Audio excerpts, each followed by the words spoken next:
Driving? Yeah. Oh, tell Wow. us more. Oh, no, I was hearkening to what you said about kill all the lawyers. Yeah. As soon as It's okay. it started, they were all, my radiator was spewing within 2 minutes. What were you driving? Oh, I can't remember, some old Dodge that you Huh. have to have them all fixed up particularly. Yeah. Do they enhance them like with, Bill's lead driven in weights the or something demolition here derby. and there? He was telling us. Oh. Yeah, And then they gotta put metal in there in Yeah. certain spots, so anyway, but I was just. that's fun. That was my one and only purchase. That is fun.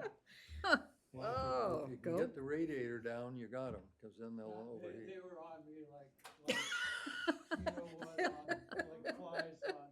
Yeah. They could tell you weren't a professional, huh? No, and one of the announcers says it's Bill Sargent, local attorney. Whoa. Oh, Well. moved. Oh, that's funny.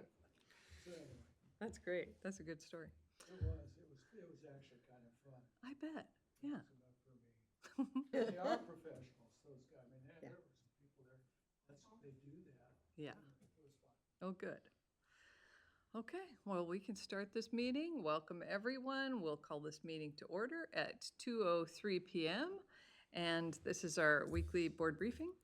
And we can jump right into our list of topics, which is Rachel's put together a proposed draft timeline for exploring the possibility of raising TLT. So thank you, Rachel, for putting this together. I really appreciate it. Yeah, I took out the background information. I think we've seen that enough times. So this is just an updated timeline, assuming a May 20th election.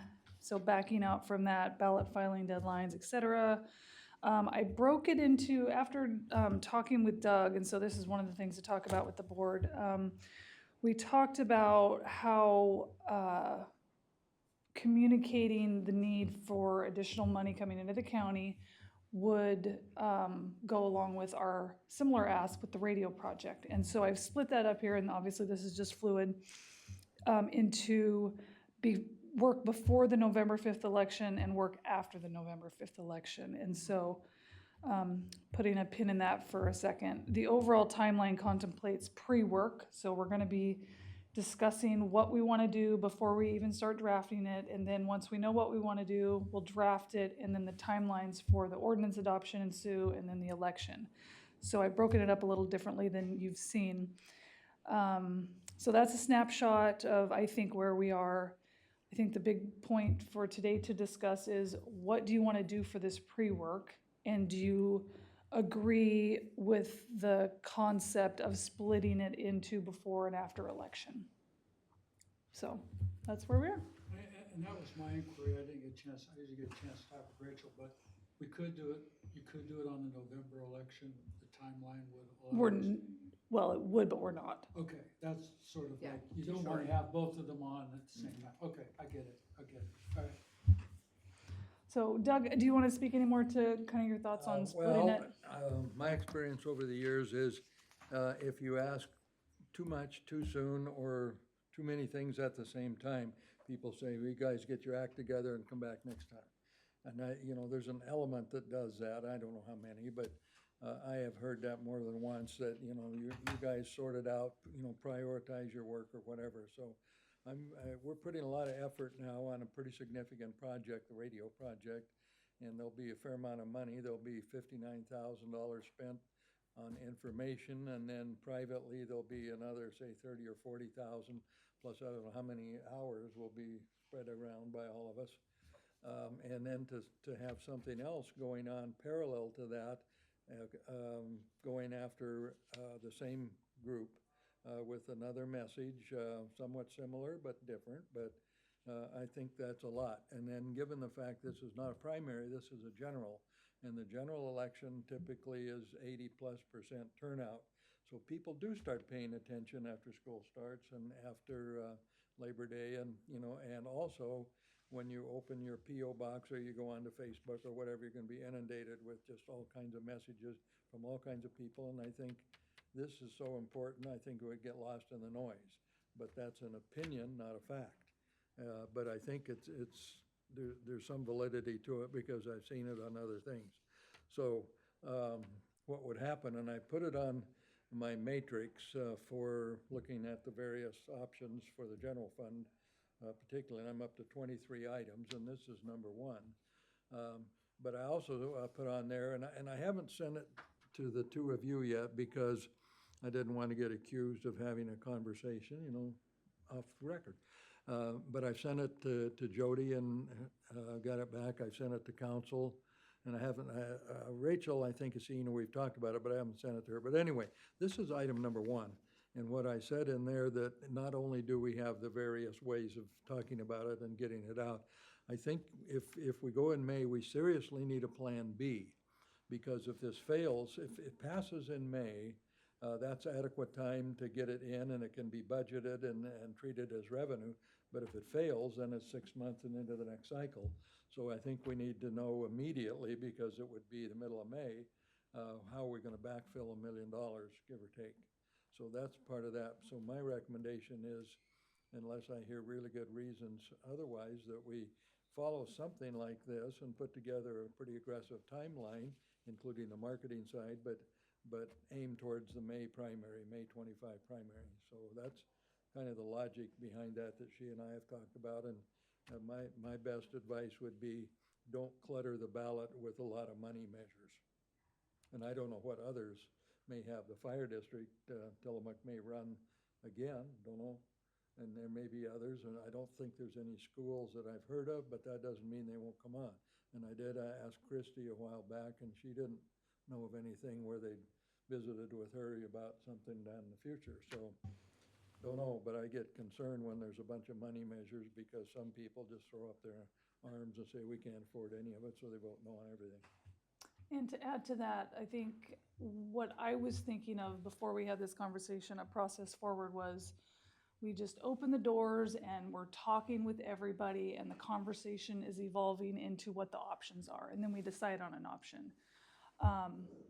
Very broadly, the shift is some of that would happen more internal with targeted stakeholders to develop some options that we then take to the public, so we could have the more broad town halls and public input as we've developed some options that they could react to later in the process.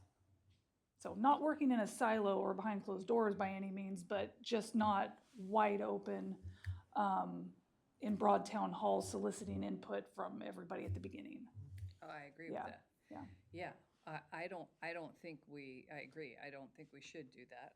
I think we should start with, well, first, start with a very small group. I talked to Paul Fournier today because he is trying to set up a meeting for you and I and him and Jason Brandt. And he said he has a call into Jason, so we'll start there. So start with a very small working group and then build out from there. I think we need to engage with the industry, and we need to develop. The reason, like, I have mixed feelings about waiting until May, because we obviously need the revenue before then, and that feels urgent to me. And I absolutely wouldn't want to do anything to tank the radio bond. I think that they're different things, because one thing, we're asking people to sign up to pay themselves, and the other thing, we're asking them to have visitors pay.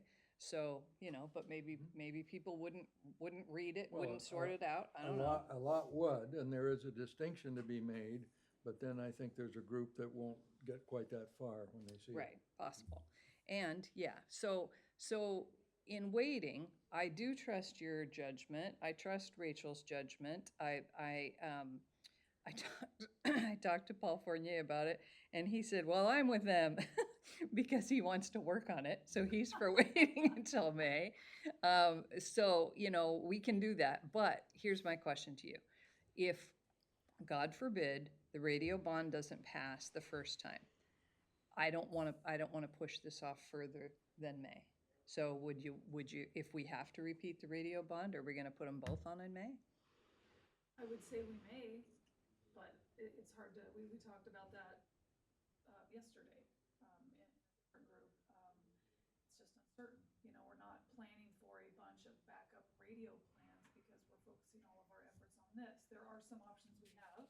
We go in May, we go in November, we spend the 2 million and do what we can now. But, you know, we haven't fleshed that out yet. Okay. But I would say, I hear you, and it may be a situation where both go on in May, because again, we don't wanna hold up TLT. Mm-hmm, Because Right. there's that urgency now. right, right.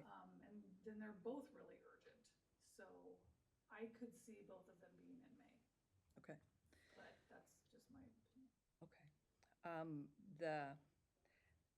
Some of the work that belongs in here is developing a plan for, and this speaks to the benefit of waiting until May, developing a plan for how we're gonna invest the 70%, because that's what the industry is gonna be really interested in.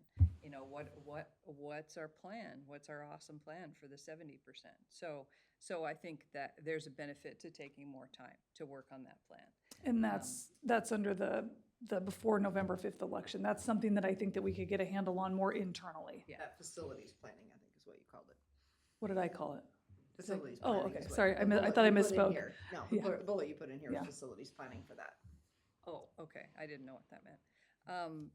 So, yeah, so the user groups are very interested in that. They're a lot less interested in what we plan to do with our 30%. And I just think they want to know that we're approaching it thoughtfully, at least the people I've talked to so far. I want to know that we're approaching it thoughtfully, like what are the opportunities with the 70%? And they are exciting. So yeah, I think there's work to be done there. I think this is good in general. I don't know about wide open town halls. I mean, we can. I don't know that it's, in my mind at the moment, I don't see the benefit of that. So maybe not. Yeah, I think, and I just threw some stuff down for talking points.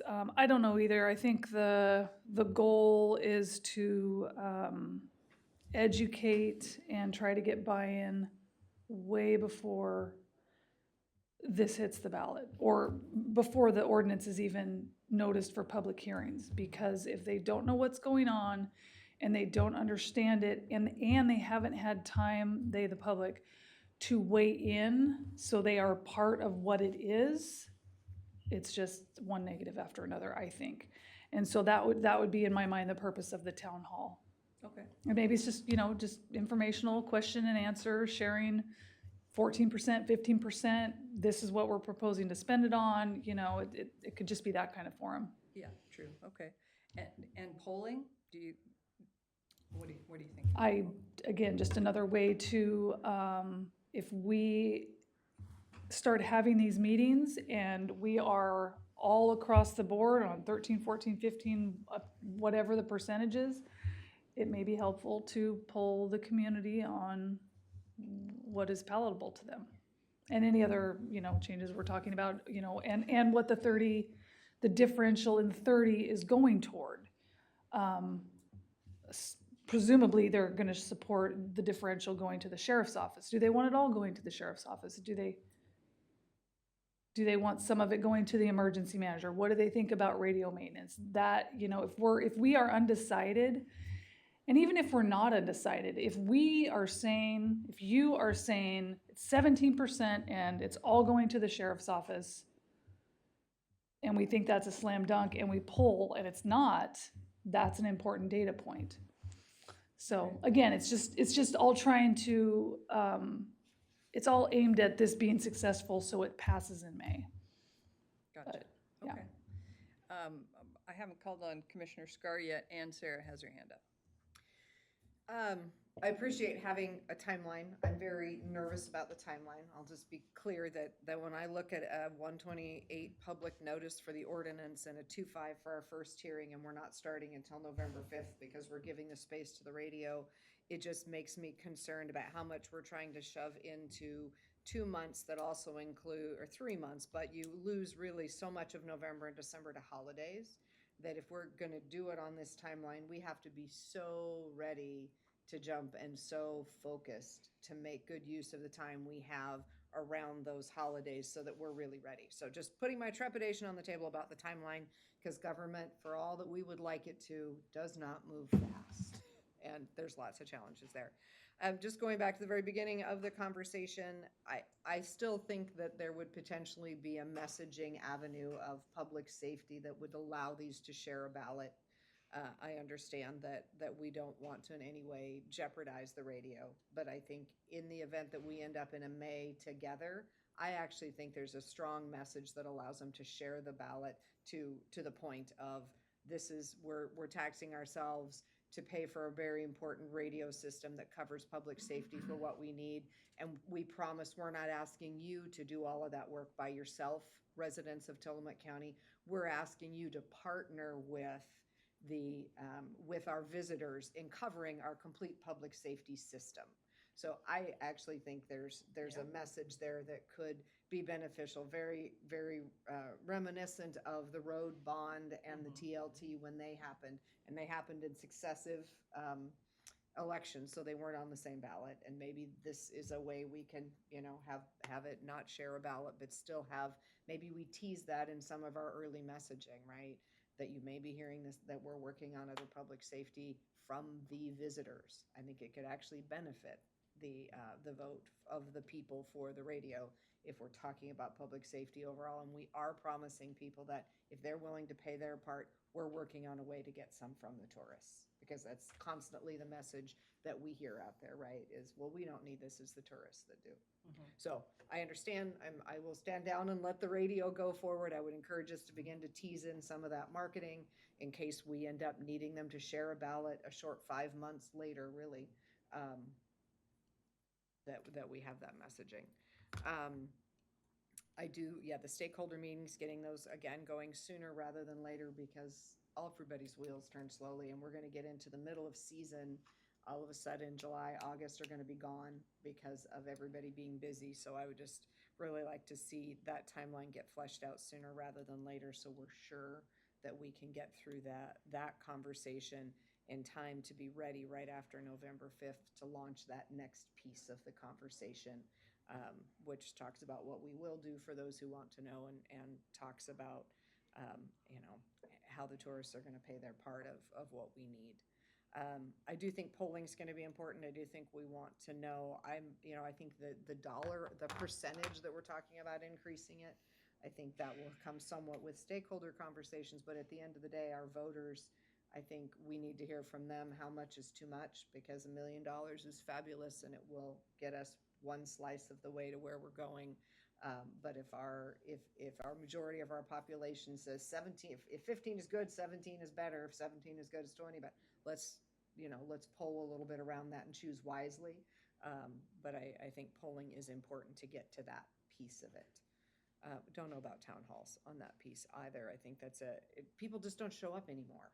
I think that's the challenge to town halls. Unless you've said something that really irritates them, they don't show up. And I think in this case, most people other than stakeholders won't be irritated. It'll be the industry, which we've already been talking to. So that was sort of my blat. Thank you. Can I add one thing? When, in the radio conversation and others in just my own thinking, one of the big selling point, one of the big issues is we got all these people, we're pretty good shape in February, not so much in July. I mean, we all know that. So in July, and they have 3, 4, 5 times the number of calls, police, fire, medical, everything. And so one of the messages is 40% of the property taxes go that way. So yes, our people, even on the radio bond, they're going to pay via their property tax, even though they don't live here. And when they come down here and they suffer an accident or need help or whatever it is, they're helping pay for the enhanced communication. So same thing. So maybe there's a way to say that this is a package where we have the visitors who come here, they're going to stay overnight, they're going to pay this amount here, and then the people are already going to pay that amount. So we're laying off a fair amount of money on people who don't live here and who otherwise are not an issue simply, but when they come down, they need bigger water systems, they need more cops and all of that. There's a story to be told. So the message is kind of the same. So maybe there is a way to blend it. But, you know, again, I get worried when I see 2 and 3 and 4 things. And maybe if it's only the 2 and it's only the county, there is a way to fashion the message that they can say, hey, we're laying a lot of this off on the people who are down here bringing the impact. And that's true. And that can it be is true. demonstrated with, you know, with a factual message that says, you know, property taxes go that way, people come this way, stay overnight, they pay some more. Yeah, and that could, if we want to do November to May, that messaging just carries through, right? I do know one thing that's on the May, oh, sorry, Sarah's had her hand up for a while. Sarah? Thank you. Good afternoon. Hi, nice to see you all. Good conversation. Just wanted to maybe throw in a few observations just because I've been spending so much time going to community meetings to talk to CACs and all of our communities about the STR caps. And, you know, all but 7% of the TLT revenue is collected in our unincorporated areas. So just a couple of things. I think a couple of town hall meetings would be beneficial. I think especially for areas where we have active CACs, which are more urbanized, unincorporated communities as well. And the reason why is because there's a lot of mixed feelings, I would say, about STRs right now.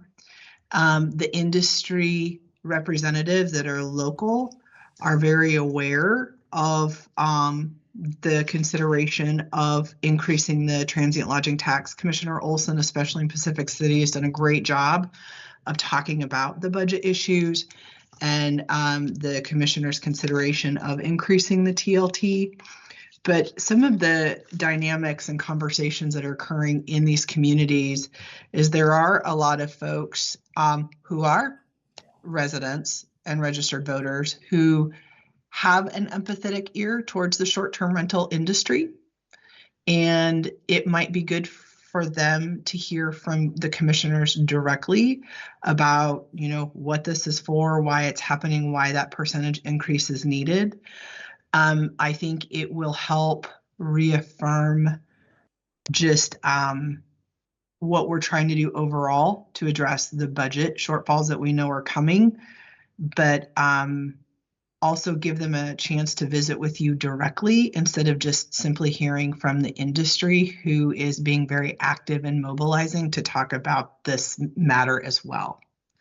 So I'm concerned if they don't have an opportunity to hear from the commissioners and the only direct pipeline they have is either me or Commissioner Olson, I'm concerned that's not going to be enough to make this a successful effort to where they feel informed. The other thing with that is, and Commissioner Bell, I have a meeting with you and Commissioner Olson individually coming up here later this week.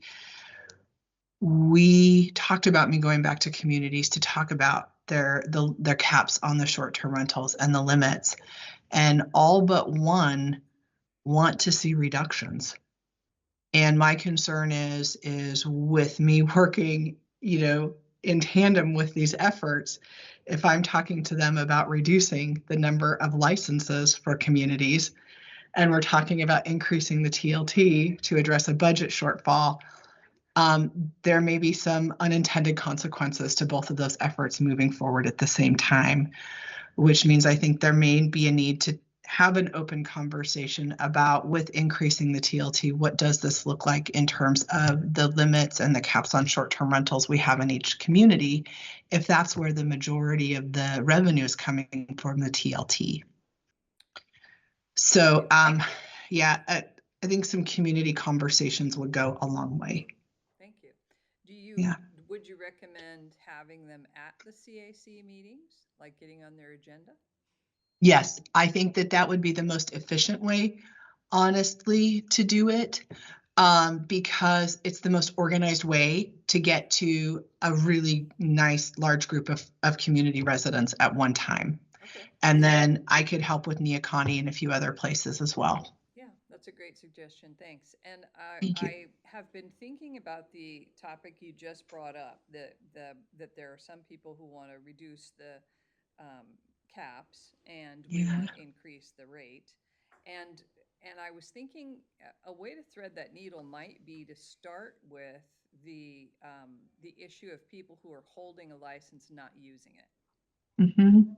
Because I think there are a considerable number who are holding There are. licenses and not using them. So Yes. maybe that's how we start.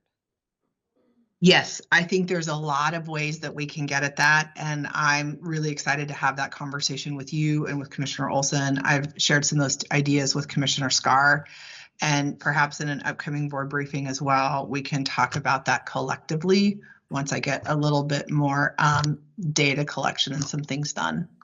That's a whole other topic that I think, yeah, there's a lot we can thread here together, but I think we want to make sure that we do it in a way where we're not undermining efforts at the same time. Sure. Yeah. So thank you. Yeah, thank you. Rachel?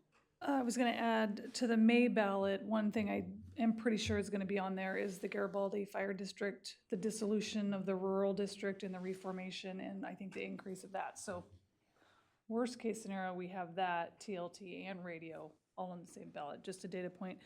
Also, I forgot to mention, the timeline I put together has no cushion.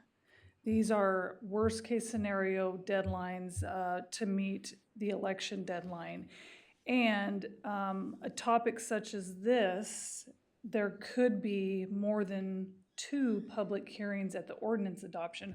Hopefully not, because by then we will have, I mean, that's the purpose of all this pre-work. But if new stuff comes to light and there's new concepts or whatever, we would need a 3rd hearing. So we should be looking at moving this timeline up even further. So. Okay. So to Sarah's point, Rachel, or Sarah, if you're still listening, can you send, if I don't know, maybe you already have these, Rachel, but the CAC meeting dates? If we're gonna use that as a public forum, because they only meet, what is it, every other month, Sarah, for some of, and some They- of them, yeah. They all have different schedules. So I will pull that together. I think Rachel and I are meeting on Friday. So Rachel, I will have that for you by then. Thank you, because I know they're not, some of them are not monthly or on a regular easy case. They're not. I also know too, though, they would do a special meeting for something like this. I think with the way their meetings are structured, this would be an entire agenda topic. So I would say whether they have a regularly scheduled meeting or not, I think we can put together a special meeting Perfect. and make it work for your guys' timelines. Yeah. And again, I don't know where that fits in just yet. That's kind of what today is what do you want to do when? Because this is as far as I can take the timeline without your input on, I'm hearing CAC meetings, at least one. But at what point and what are we sharing? Because right now I don't know what I would walk in there and say, or Right. what, and so Sure, yeah. walking through that a little bit further. Agree. So- The ones in Pacific City are quarterly. The next one is in August, which is not the best month, but that's the annual meeting where they elect officers. Quarterly, what the people you get, and I've been doing them on Saturdays, you get a lot of the people who are weekend people, part-time. And that's a good thing. The last 2 or 3 probably had 50-plus members or participants, and so it's really not a bad venue. Now, in Escalon, I've been going to quite a few of their meetings, mostly online or nearly all online. For a while, they were meeting about twice a week. I mean, they were, those people, but they were revising all kinds of things, and I think I mentioned one time that it was a group of academics. About half of them were either lawyers or professors at Oregon State. And they had these graphs, and when they would do something, the graphs would change color. I mean, it was really sophisticated stuff. And so but I don't know how widespread that is, but I think Nescoin can draw at least 30, 40, 50 people, and they're what I would call centers of influence. They all talk to other people. Sure. And the same partly in Pacific City, and I know less about Oceanside and Neoconi, but Sarah's pretty well plugged in there. So that is a good vehicle to do it, and even if you just wanted some feedback, it could be done over the next few months as well. Because I'm sure they will have interest in that facilities planning aspect as well. Certainly, we've heard a lot in Oceanside about how come we don't get any of the money back here. So there's going to be a desire, I think, from folks at the CAC level as well to understand where's the money going to go and are we going to benefit from it across the county? I mean, Sarah, you're nodding. I think that's, part of the conversation. So it might be even more than one with the CAC. It's hard to say. So what would you like us to, it sounds like we all generally agree with this idea. And I like your idea of splitting it up before and after the election. I agree with you that we can't plan town halls at this point because we don't know what we would say other than the preliminary, hey, we're thinking of this idea. We haven't decided at the bottom, your considerations, the increase, city inclusion, where exactly we would commit to spending it. I think we would need to commit as a voter. That's what I want to see. I want to see a commitment. So we haven't decided those things yet, and I think we should decide those things, or at least be fairly decided on them by the time we talk to the community. So we know there are two schools of thought about that. Obviously, like, are we asking the community, or are we just telling them our idea? I think, so I agree with everything you just said, and I'm hearing the full board would try to be at the CAC meetings. That would be the goal, barring schedules.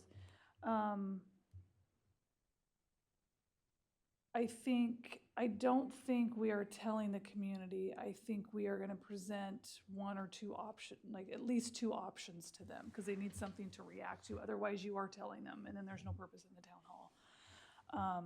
And maybe there are specific questions that we are uncertain about that you're, again, asking.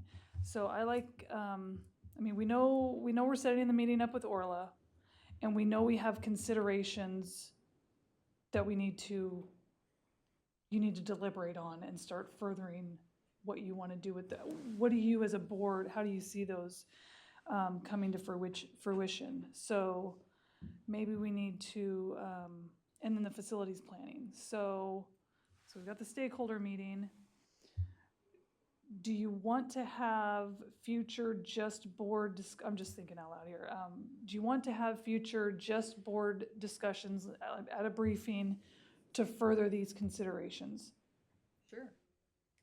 To just keep that going, to try to evolve some concepts, so when the stakeholder meetings start coming to fruition, you as a body are perhaps going somewhere, because right now it's kind of all over there's lots of ideas floating around. So I'll start there. Is that? I think we're gonna run out of time sooner than we think. Like Commissioner Scar said, July, August, the meeting, the regular chamber meeting down south, is not canceled, and you start having festivals and parades and all of that, like Clover's Day and Dory Days, and then you got Garibaldi Days, and when the end of July, or not, maybe August, and 4th of July and all that. People's minds are elsewhere. And like I said, the CAC in Pacific City doesn't even meet till the middle of August. It might even be after the filing deadline for November, which doesn't mean you couldn't talk about it and do it coming up. But if there's an idea that they should be combined and make it a joint effort and point to the visitors and all of that side of it, we're gonna run out of time sooner than later. If it does go on May, there's a little bit more breathing room, but you really can't start too soon on these, simply because you need to build a reverse calendar and go back and say, if you don't do stuff by this day, what are you gonna do it? Agreed. So I worry about that part, having talked about it here, and we don't know who the well, maybe we do know who the opposition is, but it's nice to know some of those things before you get too far down the road. True. So that's what I'm trying to accomplish here, and I'm not thinking we're going for November. So we're May? I think we're going for May. I think there may be some beginning to tease those conversations together, so that if we end up together in May, that we've been talking about public safety more broadly, if that's, I mean, I think if that's where we're feeling like, this TLT is gonna go, that we're going to point it toward public safety, having some of that messaging already start to, already start to be tying together makes sense, but I thought we were going for May. Others? I think I'm the only one who feels like we could get this done successfully in November, but I will defer to all of my colleagues who disagree with me. I just think the time is just too short. Well, I would support that because the message is similar, but I think logistically to get some group behind it and, marshal the forces, round up the cavalry and all of that, we're gonna be talking about this towards the end of July, and then somebody's gonna take a few days off here and there, and a key person is out of town for one reason or another, and next thing you know, it's Labor Day and we're past the filing deadline and we don't have a plan. And that bothers me because these things have to have something, a sequential plan, or sometimes I guess you get lucky, but my preference is that we know what we're gonna do this week, the next week, and the week after that. And then you make it happen. Otherwise, you're sort of, do this, and that's just my opinion, that's all you're getting.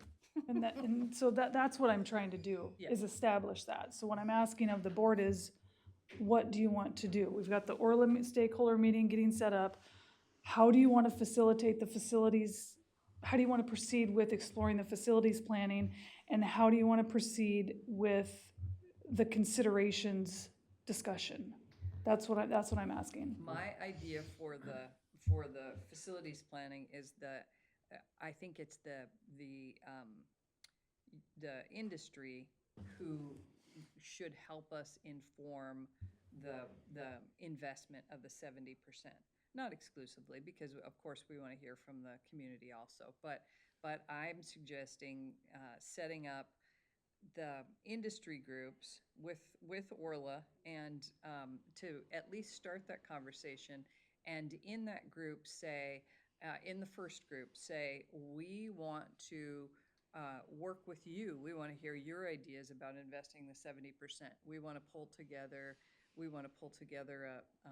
working group, not the huge group, but a working group of industry professionals who are going to flesh out the ideas for how we're going to invest the 70%. And I think there'll be plenty of people in the room who will be interested. I already know that I would want Nan on that group because she has a lot of great ideas. So I think that's the natural place to start talking about that and bring a group of people together and have successive meetings until we at least, have some kind of a plan. And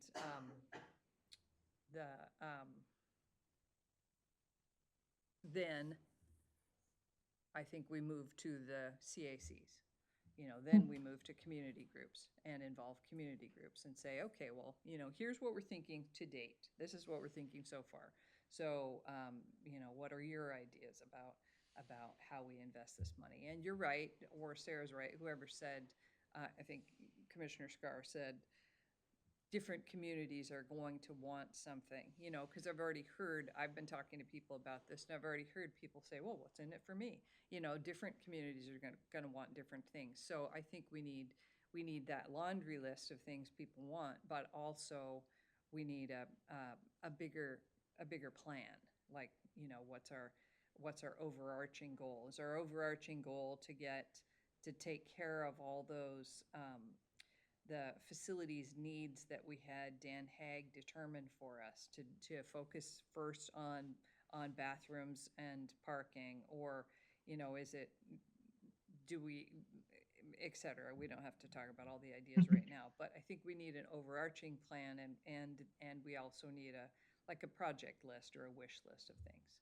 So a lot of work's been done historically on this, and we went to communities when I was working with Futures Council, and we facilitated what do people want from it, and then we did all the Future IQ work to figure out what people want from it. Are we able to build on some of that? Might that be where we begin, even with the stakeholder group and then community groups, is to say, this is, and the facilities work that Dan did, here's the work that's been done over the last, what would that be, 10 years probably since we passed this, And here's, what is currently, the sort of the top items that are still standing from all of that work, and maybe begin from there rather than beginning at ground zero. Oh, sure. Mhm. And do we have a consultant that does this? Who does this? Because I think we consistently have good ideas and things we want to get done, and I'm curious how we keep this process moving forward, or are we waiting to see what Orla provides to us along that line? I think we have the conversation with Orla first.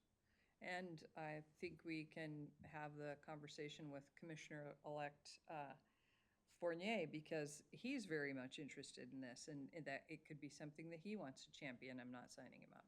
But I'm not ready to talk about paying a consultant at this point. Especially because I feel like if we go to the ballot today, it would pass. So I don't want to invest a ton of money in that, but I think that everything we're talking about is reasonable. Sarah? Thank you, Commissioner Bell. So 2 quick things. One, I really think communities would appreciate the facilities conversation and having an opportunity to share with you all directly what they would like to see and what they feel they need, because it continuously comes up. There are communities who know their areas are generating TLT and they do not feel like they are seeing an adequate return on that. So that, I think they would appreciate that so much. The other thing quickly, I wouldn't worry about a general CAC meeting. I think this is a meeting in and of itself. Their meetings usually run an hour and a half. And this is a big topic, especially if you're going to be folding all these things in. I know they would be delighted to set up a special meeting anywhere you want to have it at any time. So I would say just when you're ready for the CACs, I'll make sure Rachel has all the contact information and we can schedule those at their time. And I wouldn't worry about a schedule. And we can do a hybrid meeting. I bring my equipment to their meetings to make sure we have, typically Commissioner Olson said the attendance, but usually averages between 75 and 100 when you add everybody online. So this will draw a great crowd, and I think they'll be really excited to hear from you all. So I will be happy to help put those connections together when you're ready. Thank you. Chris? So a couple things. We are going to be starting a transportation system master plan in the fall. And this would actually dovetail nicely with that potential in the transportation world. Unfortunately, I think if we'd gotten started about a month earlier, we might have had time to maybe a couple months earlier get something out there for 2 items on the agenda. One of the concerns is great, it's the CAC, but a lot of times I attend some of these CACs, Pacific City and the bigger ones. Most of them don't live in PC, or at least the ones that I've attended. How much are we going to let the people that don't vote overwhelm those type of conversations and essentially push the people that might vote one way to vote against it a different way? Are we shooting ourselves in the foot by bringing in a much larger crowd? So some concern on my part with that. Yeah, that's interesting. It hadn't occurred to me to wonder if I guess I was assuming that the people who are involved in the CACs live here full time. No? No, so I'd say Pacific City, I agree with him, and he's been to several. I'd say it's 70-80% weekenders. Oh. Just the reciprocal of what you think. And you get the mob mentality is most of your votes are saying, don't vote for this, don't vote for this. And the mob mentality is pushing you in that direction. And these are the people that are probably going to benefit the most from a vote for yes, but now they're going to say no because the mob, the 70%, are saying don't vote for it. Excellent. So point. we've shot ourselves in the foot. So that was my word of caution right there. Thank you. I appreciate that. If you go back to the radio bond, which predates everybody here, when 2013, the message was very clear, and John Carnahan, if You you mean remember. road? I meant road bond. The road bond was in 2013, right? And John Carnahan was the chair, and I worked with him, and there were a couple or 3 others, and we got, the message then evolved into, you support this now, there'll be a second ask for our visitors. And then that's when the TLT came up, and they were both successful. So we got $15 million on the road bond, and then the TLT at 10%, all in a span of less than a year, with a dual message saying, we're going to tax ourselves, notwithstanding the absentee homeowners, we're going to tax ourselves, and then we're gonna tax our visitors, Mhm. and we're gonna take care of a lot of these issues. Mhm. And then the commitment was made that the 30% goes to roads, which it has Right. for the last 10 years. So there was a dual message, the more I recall about that, and it was effective, and it turned out to be exactly what happened. So that credibility, I think, is still out there in some regard. So I think I that, agree. yeah, the dual message is again, a possibility in this one, as we're working with Praxis to create this messaging, is to think about, Mhm. are we putting a teaser out there for our And next even- round in Even May? if it went on May, the TLT, Yeah. you could still have that as part of the radio messages, that we're gonna take care of this problem, and then there's another problem that's somewhat related, and we're gonna ask our visitors to help pay for that. Well, and I think if we talk about, I mean, we've been talking about this increase in TLT for public safety. We haven't nailed it down. I see have on here Sheriff's Office, Emergency Management, and Radio System Maintenance. We haven't nailed it down. But at this point, public safety, if you use that as the overarching in the conversation and in the messaging as we work through to nail down exactly where we're going, I think that makes, to your point, Doug, the dual message piece work. Mhm. Yeah, are we, at this point, are the three of us, do we feel committed to public safety as a use for the 30%? I'm committed to, yes, well, it wouldn't be the 30%, it would be, the Yes. 30% of the, whatever the new percent is. Right. I think that public safety is where we are struggling the most. I think and I think that it will resonate. Yeah, I do too. Well, here's what the sheriff has said, and I don't know if he's on there, I see Matt is. That's on there. But the message that came up at our meeting yesterday a little bit on a different way, the radio thing, but the sheriff, and I think in this room, has pointed out in Southern Oregon, there was some money, the voters authorized a form of money, and I don't know if it was a serial levy or a bond, but anyway, and it was supposed to go to the sheriff's office, and the commission peeled off a substantial amount. And as a result, they've lost some credibility and their hard feelings both ways. And so what the sheriff, I think, would tell you, and Matt could jump in here, is if we have this and we say, okay, it's gonna go to public safety, is that a net gain, or some of the money that's now in public safety come back an equivalent amount, let's say, to subsidize the general fund? In other words, if you get an extra $1 million a year, which it is at 15% round numbers, does that go 100% into the sheriff's office and they get 5 more deputies and some cars or whatever? Or does it split and be passed around to relieve the pressure on the general fund? And that's a question that has to be answered before we get too far down the road. I agree. I agree. And I don't think we can commit to always funding public safety at exact the same $9 million-ish that we have today, plus $1 million. I think our crystal ball is not that good. I think it guarantees that there is money that will always belong to public safety, and that general fund will continue to have to be somewhat fluid, just because I don't think we can make a promise that we or those after us may not be able to keep. So I think it begins to earmark money for public safety. And I think as we look at all the tools into the future, more and more money can be earmarked toward public safety. That's great. But I think if we say we guarantee the base of what we have today, we're setting ourselves up for something that we can't guarantee. I also appreciate the question. I would suggest that we do it like we did the roads money, that we say, you know, when you worked on that campaign, I remember the campaign. I thought it was successful. I voted for both as a result of your campaign. I think we say we commit this 30% to public safety, and further, we can spell it out. You know, I think it'd be a good idea to spell it out because we need to budget for it.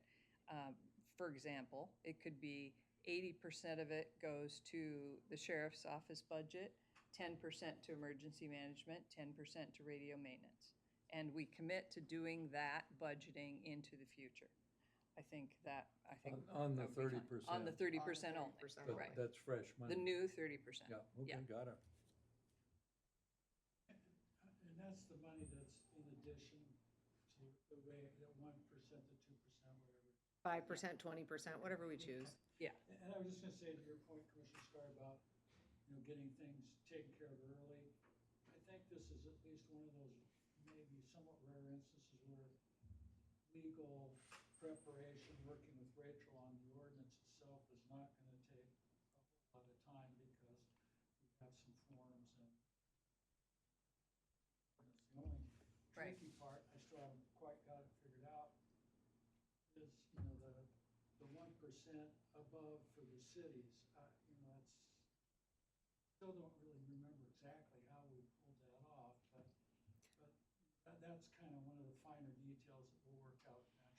Well, and I wouldn't say eventually, Bill, so I'm gonna actually ask you to pull back on that and to think about, that has to happen maybe earlier rather than later. Because our cities, working with our cities and getting things in front of, if we have to get in front of their city council for a decision, and I'm hearkening back to just the MOU we did for the housing stuff. I mean, what pushed us almost to running out of time on the state's timeline for that was actually getting in front of each council to talk about it, working with the city managers to get it moved forward, and then getting in front of those councils to get it approved. So I would suggest that that should start immediately, not later. Okay, So, yeah, I get it. yeah, and to your point that it's a little fuzzy, we definitely want to bring it into focus sooner rather than later. So, thank you. You're welcome. What else, Rachel? Well, to just follow up with what Doug's point was, and then the responses, what I didn't hear needs to be in the question, what Sheriff Brown was getting at, that Doug was just raising again, is we will certainly be spelling out where the money is going. But the next level of that is what else is happening in the county budget. So we're adding $1 million to the sheriff's office, but is $1 million then offset to go back to the general fund, or does the sheriff office now have an additional $1 million?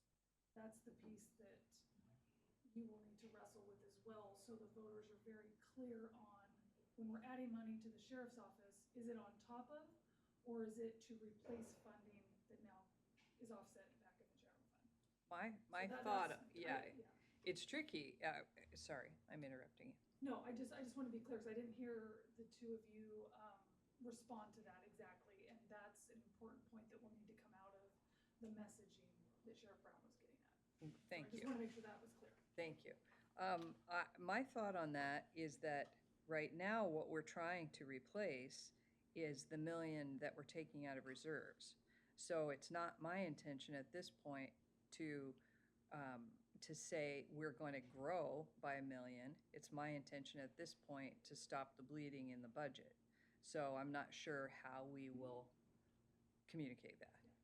Because I think it creates a protected source of money for public safety going forward that public safety currently doesn't have, right?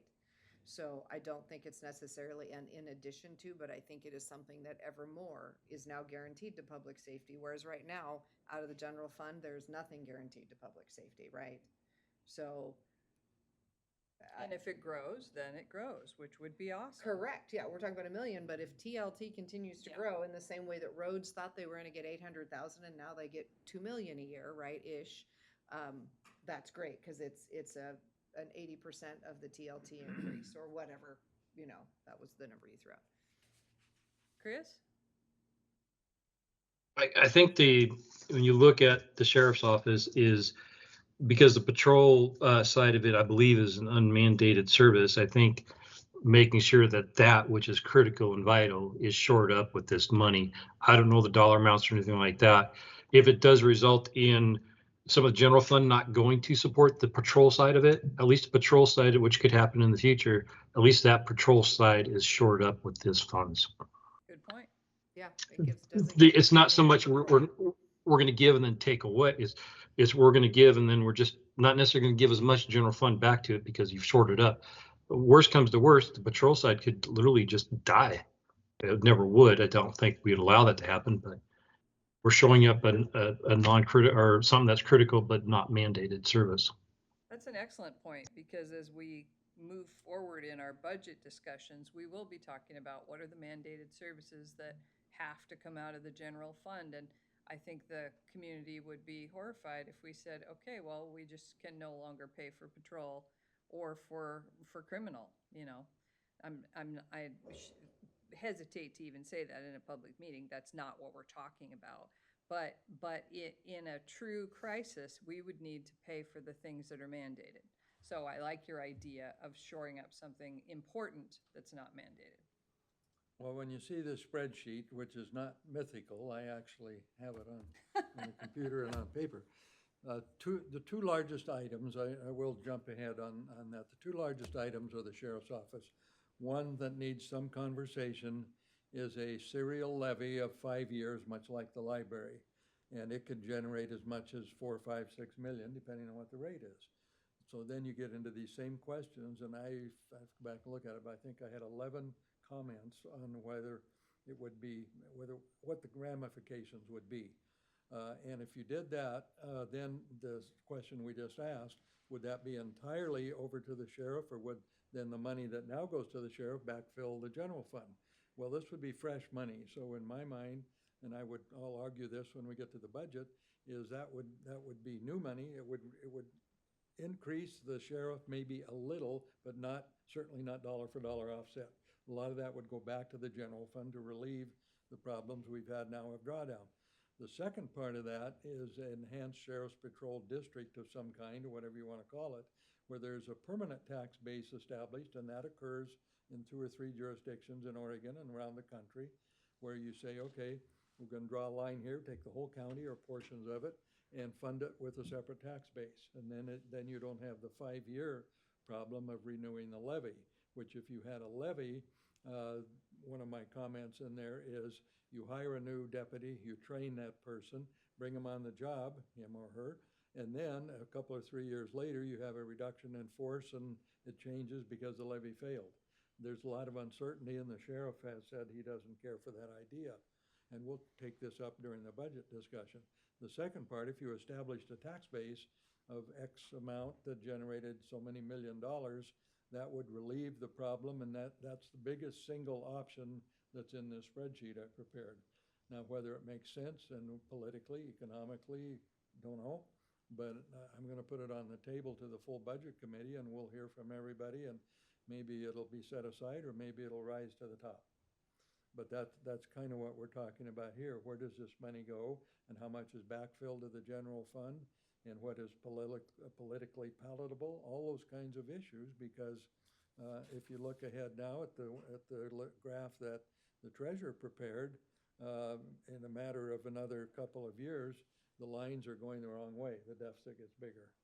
And so we have to come to grips with that. And the mandated services, I also put that in there as another option. And I remember when Lane County, and I may have mentioned this before, Lane County, at some point in the late 80s when things were really rough, they were down to 4 deputies, and they go from the top of the Cascades to the coast.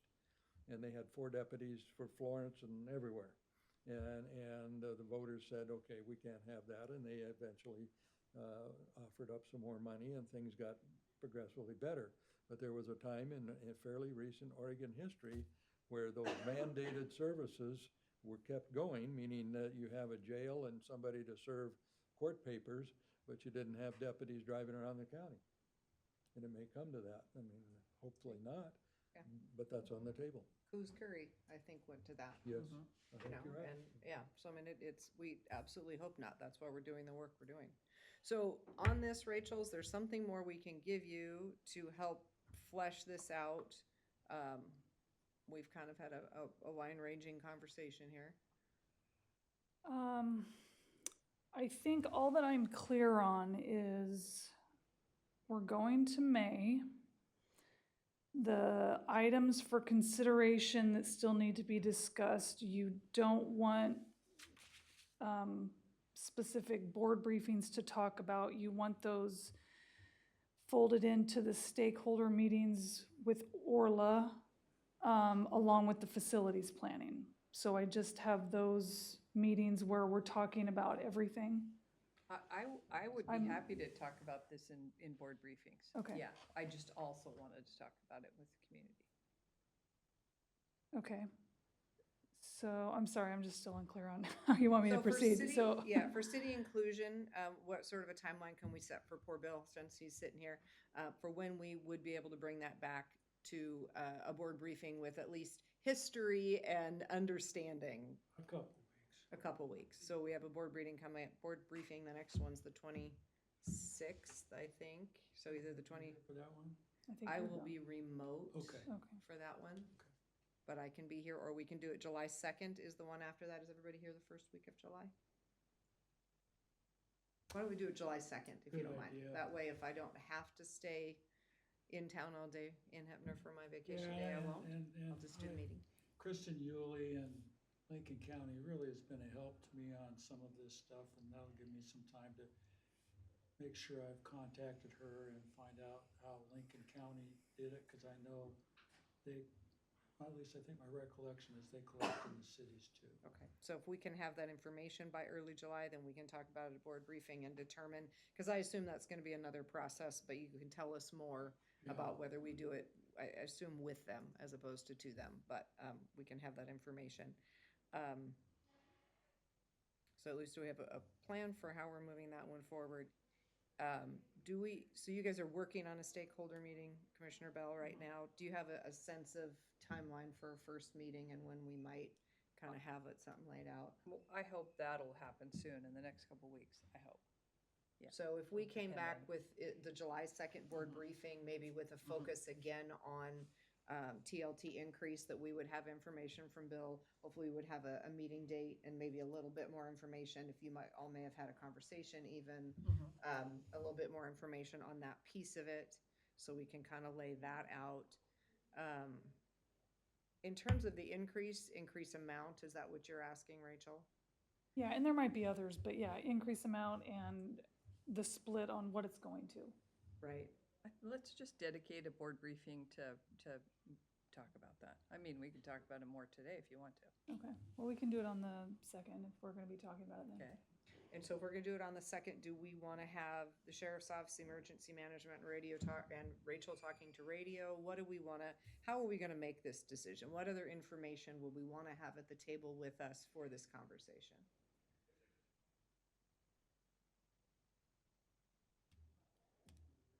I would like to see an amount, that we begin working on an amount, meaning percentage-wise, which then yields us so many dollars. And as I remember, the 15% puts you over the $1 million threshold. And anything less, is correspondingly less. But if we're going to do this, we need to do it that it makes it worthwhile financially. I think to go through everything, if it went from 10 to 12 or 13, that's marginal, and it doesn't satisfy much. $1 million can, year after year after year, can make a difference and help get us out of the hole. Yeah. And whether we go higher than that, I'd have to, personally, for my part, I'd like to hear a really powerful argument why it should be 16, 17, or some other large number, because when you add in the state and whatever else might be in cities or elsewhere, now you're all of a sudden talking about 20% or something close to it, and that's quite a bit. But somewhere there's a mental threshold for people, and I don't know where it is, but 15 is also in my mind. that's kind of what I thought we had. And when I heard 17 earlier today, I was thinking, where did that come from? So I have two things in my mind. One of them is Nan said, go big. And so I would love to know from Nan, what does that mean, go big?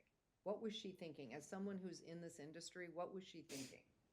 So I think that would be a good conversation to have. So I'm happy to reach out to Nan and have that conversation between now and then, and just kind of get a sense of when she said that, was 5 big? Or was there something else behind that in a movement in the industry that then I could bring that information back to our meeting on the 2nd? Would that be beneficial for folks? Sure. Okay, so I'll reach out to Nan. And then to me, I think that's also where the polling comes in as well, right? Because if we want to know from our voters where their sort of gut takes them, I think that is another piece of that, is to find out, what are people thinking? The people that actually have to cast the ballot, are they frustrated with tourism and charge them whatever you can? Or are they, to Sarah's conversation, sympathetic or empathetic with the operators? I think knowing that would help me determine how far it's safe to push it. But to Doug's point, I don't want to do it for just a very small amount and go through all of this work and end up with $250,000 more per year, right? This is kind of our big swing at it, other than potentially a levy, et cetera, for the short term anyway, right? There's a lot of things we haven't discussed yet, but big dollars are hard to come by. Well, keep in mind, if we did the 15% and you get $1 million of discretionary, you also get a couple of million that goes on the 70% side. And that can make a significant difference over a period of a few years. That's $15-20 million. Oh, for sure. So Yeah. to me, that's a. Great that's- opportunity there. Absolutely. Yeah, we could finish the Jensen property somewhere without being, 50 years in the future. Right. Well, and a lot of other things all Yeah. around Oh, the yeah. county. And Sure. to me, that's a major selling point as well, is money is not leaving the county, it's going in the ground somewhere. Yeah. So we have seen numbers 13 up to 16. So do you want to see higher? And am I hearing you say that you want to see how that would be split? So is it helpful to see just not assigning where it would go necessarily, but just, if it was split in thirds or Yeah. 10, okay. You mean the 30%, how we would spend the 30%? Yeah, I heard Doug asking for the numbers, but we've seen numbers up to 16, so I'm just trying to clarify what new information we need. So do we want to go up, and do you want to see how the differential could be split into different percentages that you could kind of start doing a shell game with, if a shell game makes sense? To help answer this increase question, and, well, to help answer the increase in discretionary funding use Yeah. question. Well, we could, but in my mind, when we started the conversation, it was all public safety. And then the sheriff actually helpfully suggested maybe some small percentage of that should go to emergency management. You made the argument that we're gonna need maintenance for the radio, which is an excellent argument. I never thought it would be equal thirds. And I'm not suggesting it is, yeah, but I just don't for an mind looking- exercise, I yeah. don't mind looking at the numbers, yeah, but I'm thinking the bulk of it to public safety, a little to emergency management, and a little to seed the fund for the radio maintenance. And I'm not, information is never hurtful, but I'm not even considering over 16%. So, are either of you? I'd love to go 20. I mean, I would love to have this conversation with Nan, and if she means go big, go big. So I was talking with somebody last night who just booked a room in Bellingham. The room cost them $178 a night. So it ended up being $170 a night, ended up being $240, and their taxes were $122. Wow. 50%, and they didn't blink an eye. And they called me to say, I know you guys are talking about this, and this is what I just did, and nobody blinks. Similarly, I stayed out by the airport, and I think I shared this before, it was 30%, and I didn't blink. So I do think I want to have that conversation with Nan, because I want to know if there's sort of an industry space at which people don't blink. And, Well, yeah. and are we, how close to that industry space are Yeah, we? yeah, I agree with you. That's what Yeah. we need to know, because maybe more than what will the voters support? I mean, obviously, if we're going to the ballot, we need the voters to support it. But Yeah. but I don't think they're going to have a great deal of opinion about that, or their opinion might not be helpful. It might be 50%, because they're not paying for it. So I think the really important information is how much is not going to hurt local business. Like, at what point do we start to pinch local business? Because that's where I don't want to go. So I don't Yeah. know. I I don't think- know what that is. Yeah, and I think both are important for us to know. Well, I'll tell you the difference between the airport and Tillamook County. The airport is an expense account, Right, and we're not. right. Most people coming down here, not all, but I would say the large majority, having been in the business 23 years, they're here with their personal money. They're fishing, they're traveling, they're going up and down the coast, or from Canada, they're whatever. And granted, if you're gonna, if it's 6 o'clock at night and you're looking for a room, you're not gonna argue over another 10 or 15 bucks. But in the long run, we need to be mindful of what that is. Yeah. But you're right, when you go to the airport or, places like that, whatever it is, you hand them your credit card and get your key and away you go. You go to And that- Sun River, you pay a resort fee. I And mean, I Sun- think the that's thing right. is that people, I don't know. I mean, again, I would love to have, Well, I think we need the And data we should to hear have the from Nan, conversation. and I'd like to hear from some of our industry people too, and including Orla, and just see what they have to say, just as a part of the bigger puzzle, because Mm-hmm. you don't want to shoot the golden goose. And I also have, of the opinion from various sources, I guess, that I think we're almost gonna flat top it out in a way. Right now, the short-term rentals are limited to 1% growth. And I don't know of anybody who's building a 60 or 80 or 100 room motel right now in Tillamook County. Might be on the drawing board somewhere, but I think we're gonna maximize it out. So when we look at the numbers and say, okay, we can do this, and there'll be some inflation as it moves along, but I don't think we can count on adding, 200 rooms here and 300 rooms there over a number of years. This is not Seaside or Cannon Beach or Lincoln City. There's not that much developable land. Some will, of course, but that's just my opinion, just, looking around the landscape. So all of this, is you put all this together and, Yeah, yep, I think it's good to have the information. So in terms of increase, I think I will talk to Nan, we'll figure out what that is, and then we can look at how much we think it's gonna generate for each of the things that we think we want to fund.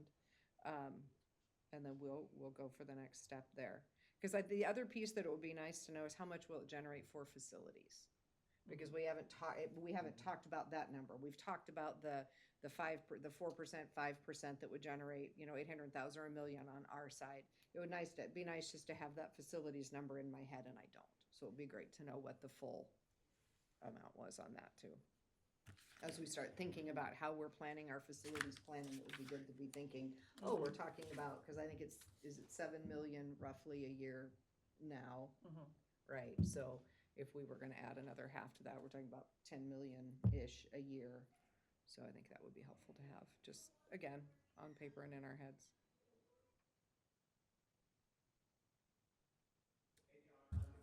So my to-dos are to work with Tommy to get some updated numbers that I can manipulate into different percentages. And then there is going to be a board briefing discussion with other input that others are gathering on July 2nd. Good, And I don't have any other marching orders at this point. not at this point. Okay. Thank you. Do you Bill's want got more? his. I'm just trying to move this forward as quickly as I can. And so I'm looking for direction. So that's as far as I can get. Okay, all right. We'll try to have more direction for you on the 2nd. Okay. Anything else on this?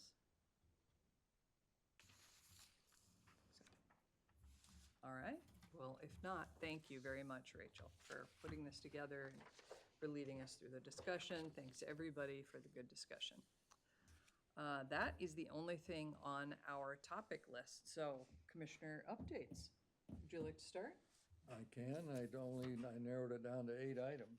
That's great. And so I'll just go through them. Some I mentioned on our call. I did attend the Oregon Coast Zone Management Association, which has been resurrected. It was been around for years, maybe 20-some years or longer. And then it went into suspension over COVID, and now it's back. And so this is a group that basically is governments of all size up and down the entire Oregon coast, Washington to California. And it includes port districts, cities, counties, even soil and water districts, all of that. Anyone who has some jurisdiction and something to say about what goes on the coast. So we had a meeting, and then that was most of the day, and I ended up as the vice chair.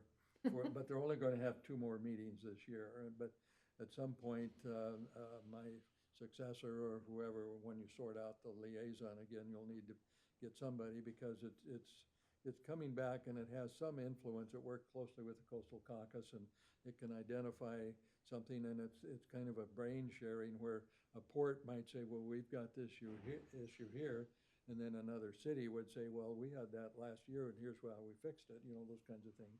Collaborative, like AOC and others. But so that's back on the boards. The fair, I mentioned that this morning in our meeting. have an issue now with the demolition derby.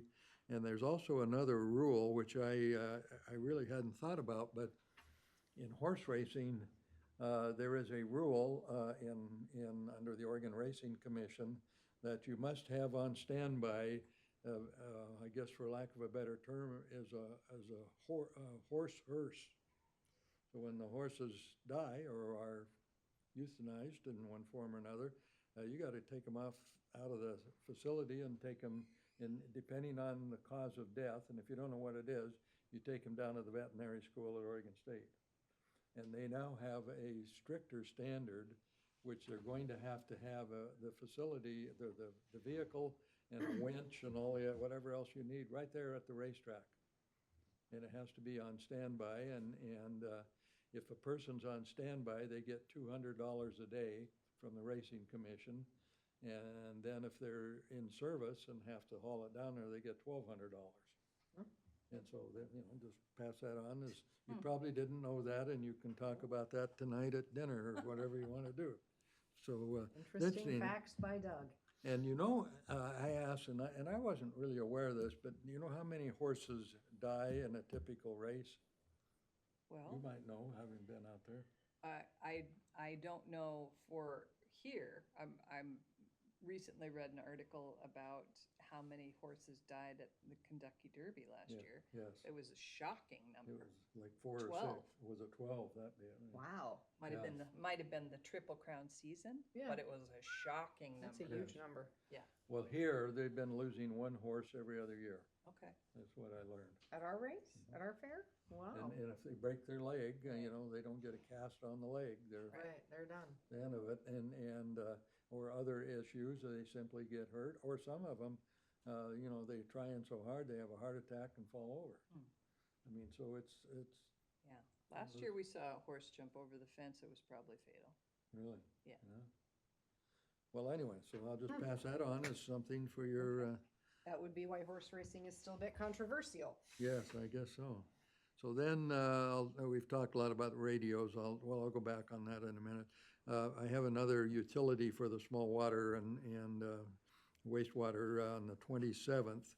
So we'll invite everybody back to that, and I'll have Colin Cooper's coming over from Colpack to talk about sources of money. And I think there's still a fair amount of interest because the issues are the same. And even now that Hebo is back and apparently operating, there are others that are still doing without one thing or another. And so, I don't know where all this will end, but if we can keep them talking and introduce them to resources, then that's not a bad thing. And I think some of them, some have even talked about maybe we should combine, or maybe we should dissolve this and form a new one. But, I don't think anybody's there yet, but, the conversation doesn't hurt. So another item, and we have talked about this on the radio, the ODOT tour will be on the 18th. And there's at least 3 parts to it. I don't think I brought that down, but it starts at noon. And there's a tour then around for a couple of hours. And then there's a roundtable session. And that's by invitation. And then there's the public hearing, 5 or 5:30, I think it's 5 to 7 at the port. And they're doing 15 or 18 stops around the state, and we're second. And it goes clear through August, right up to Labor Day, and maybe even a little beyond. And that sets, as you probably know, that sets the agenda in large measure for what ODOT's going to do and how they prioritize a lot of their stuff. And so Chris will be narrating the tour when we drive around parts of the county. And Chris, are you still on? Can you tell us where we're going to go during your 2-hour tour there? I don't remember all the spots. Yeah, so the tour is the third revision to it. The current tour will essentially drive through the Highway 6 Wilson River Loop intersection. It'll go down Wilson River Loop. We'll talk about how 101 floods several times throughout the year, why this is such an important road. It's county. You can't neglect county. We'll end up going across down Latimer. I've got a number of county things to talk about. It'll go over to Garibaldi. They'll do the visit there. Lucille Bradley's going to be in part of the in part of the team on the bus as well, me and Michelle. Then they'll do their Garibaldi stop, and then we'll come back into town. So they've got a big Garibaldi Reconstruction 101. That's what they're going to look at. And then the roundtable is by invite, and then public comment afterwards, public input. Biggest topic is there's no money. Their maintenance department is really, really hammered. They're asking $1.5 billion or something like that so they can get shored up. Current conversations are possibly only paving the intersection next summer, the interstates next summer. No asphalt anyplace else. That's one of the things that's been on the table for a while. So more to come on that one. Let's see, I mentioned, the other thing, I'll mention tomorrow, Tillamook County, not the county, Tillamook County is hosting Colpack and Northwest Act. We'll be, we have a meeting in the morning, but then I'll be out at the port all day. We have Colpack until noon and then Northwest Act. So there'll be, I don't know, 15, 20 people come over and others. And the same thing I think Bill Jablonski comes down to that as well. And so we'll talk about various things, and that can help lead up to this tour the following week. And so we've got the ear of a lot of people now right here, and we can tell them the good, the bad, and the not so good, and what needs some help, and so on. So those are the things that going on. And then personally, I'm going to California over the weekend. Be back. Good for Sunday you. night, but- Something fun? Well, sort of. It's one of my, one Patty's nephew she hasn't seen for several years, and he's come back from Europe to get more money and go back to Europe or whatever he can do. I don't know what he does. That sounds nice. So, yeah, we'll catch a plane Friday afternoon or evening. Oh, that's fun. That's great. Thank you. All That's, right, about thank it. you. What was your list? Okay, mine's pretty short. Question, I guess, there's a soil and water meeting that we were all invited to. Are either of you going to that meeting? I would, but I can't. I have a doctor's appointment. Okay. When is that? Well, I didn't write Is the it date down. 20th? It's 20th at 10 a.m., I think. Yeah, I think I do have that. I'll have to look.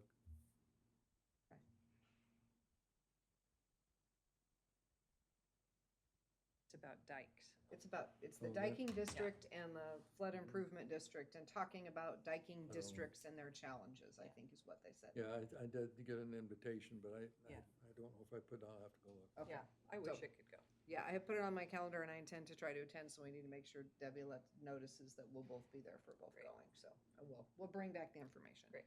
So, we had our FTLAC meeting. There is a CFTLC meeting set for Friday, the 21st. Doug, you should be getting an invite for that. I think I did. You did? Okay. It is a CFTLC board meeting. That said, if you are available, Commissioner Bell, I would listen in because it will be the first sort of rollout of the small table group conversation information. Oh, interesting. And then there will be a full membership meeting of CFTLC on Friday, the 28th. Which obviously you're also, Commissioner Arnold, welcome. If you don't make it to the one on the 21st, you can come to the one on the 28th. You'll hear the same thing. But if you want to hear it sooner, Sean, same with you. CFTLC, Friday the 21st. They're on Zoom. They're on Zoom. Okay. Yeah, they're on Zoom through AOC. So getting ready to roll out some of that conversation. And the one on the 21st is for the board to chew on it, and the board, because that will be bringing in Doug and Margaret, who are board members for CFTLC, but who are not small table group members. So Okay. they've not had the benefit of being at the table, but they will be as board members among those who carry the message forward to their member counties, and ultimately likely will be in a voting space to determine if what we're going forward with. So Okay. exciting that that's finally hopefully going to roll out. I don't know how it will go. So there we have it. And then I'll be in Salem Monday and Tuesday for AOC Ledge Days. Doug, thank you for taking the transportation tour piece. That should be a good time. If you, as you're driving by the railroad, throw in there about the Salmonberry Trail and how exciting it is that that's coming, because that's also a transportation facility that is in Tillamook County. And that's all I have to share today. All right, thank you. Well, one thing I want to just throw out is that someone approached me and asked if I would be willing to consider conversations, not unlike the ones that you're having with water districts, with fire districts. And I would certainly be willing to consider that. I'm kind of interested to see where you get with the water district conversations before I launch into fire districts, but it's the same issues, obviously. And I just Googled county fire districts and found that there are some very large county fire districts. For example, Los Angeles County used to have a whole bunch of Oh, yeah. small districts, and they combined. And because I was thinking, we couldn't have a county-wide fire district. We're too long, it's too big. But in fact, it probably is a possibility. But with separate stations for separate areas. Obviously, we wouldn't be traveling north to south, for an urgent fire. But anyway, I think for exactly the same reasons that we're talking about with water, it's worth having the conversation. And it's not like, we would lead it, but we could convene it. And certainly that topic is up right now, that they're not only are they, some of them underfunded, drastically underfunded, but also the issue with they're dependent on volunteers. If there was one district or a couple districts with paid staff, could we have less need for volunteers? Could we do more with fewer volunteers? So I think that it's an important topic and worth exploring. One of the issues that if you get permanent staffing, like in Nestucco, which I'm pretty familiar with, when they've got permanent staffing through a levy, second time it's been renewed now, they brought in, I think they have 6 staff members now. They had like 2 really. And then the rest were volunteers, and they still have about 30 volunteers. But the ISO rating on insurance went from like a 7 or 8 down. Maybe it got better, significantly better, because they had people right there in the station who could turn on the engine and go.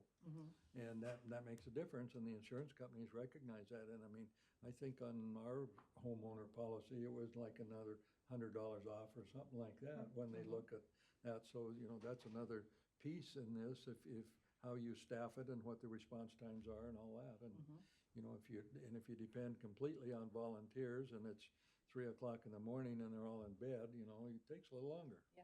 Yeah, it's true. They gotta go get dressed and they gotta go to the station and then to the event. Whereas if you're in the station, you put your pants on and slide down the pole or whatever they do, and just like in the movies, and away they go. Yeah. And they do have that, I think you're all aware, there was a fatal fire in Civic City about 2 weeks ago. So, I mean, it happens. Yes, I think absolutely that would be a worthwhile conversation. And I know they struggle for board members as well. Right. Do the fire chiefs all sit on the fire defense board in Tillamook County? Or is that just a representative slice? I don't know much about the fire defense I board. think they have the group that we had, is that the Fire Defense Board, or what was that group called when we went to the radio meeting? That was the fire defense board. Yeah, and every district and cities are represented, right? So it's interesting. Chris, you popped back on. Did you have something? Yeah, just a quick update on the Big Trout, the long-going saga. The next chapter in that story is myself, FEMA, and Randy. I think Randy will meet with FEMA representatives here in Tillamook tomorrow to do the next step and see if they'll help fund that project. So just as a FYI on that, there no guarantee, no promises, but there's another step. That's great. Thank you. It's great. They're going to come and talk about it. I don't have anything else right now. Anybody else? Sean? I will say 20, it's gotta be 20 years ago, it might be more. Myself, my husband, and 2 of our friends formed an LLC to promote and put on the demolition. Oh. Until I got pregnant and my husband and I got out of it because we didn't want to do it anymore. But Havoc LLC is still doing the promotion. That's fun. That's cool. Did it exist then, or did you guys start it? No, they had another promoter that was doing it and we didn't like the way it was run. Okay. When we had cars in there, so we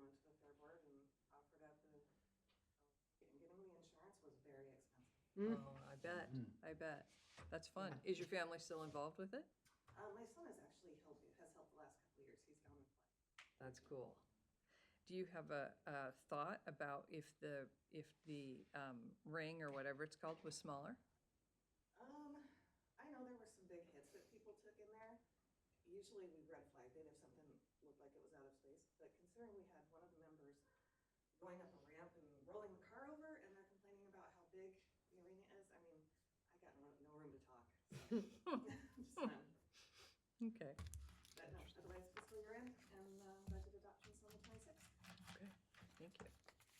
When I drove in the demolition derby, there was no place big enough for me.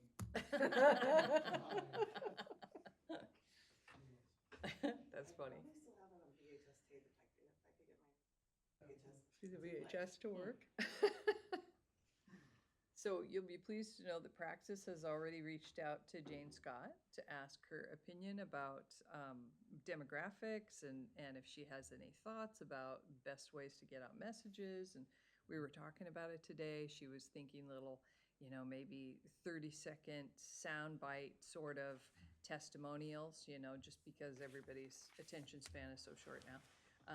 But maybe not 30 seconds, but short testimonials from people who have a very strong message, and to start playing those regularly, which I thought was a great idea.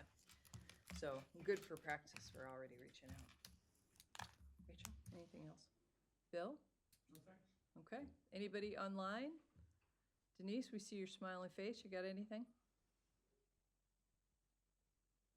Nope. Thanks for being with us. All right, thanks Chris and Sarah for participating in our meeting. Excuse me. If we have nothing else, we can adjourn this meeting at 3:32 p.m. All right. There, Denise is a short timer, so And Lori, Yeah, Lori's an even shorter timer. Yeah, She's she not staying goes- till the end. goes in What's, August does here. she have a date yet? Yeah, okay. I think I was gonna say early in the fall. Yeah. she had to go an extra month or something, she told me Oh, that. longer than she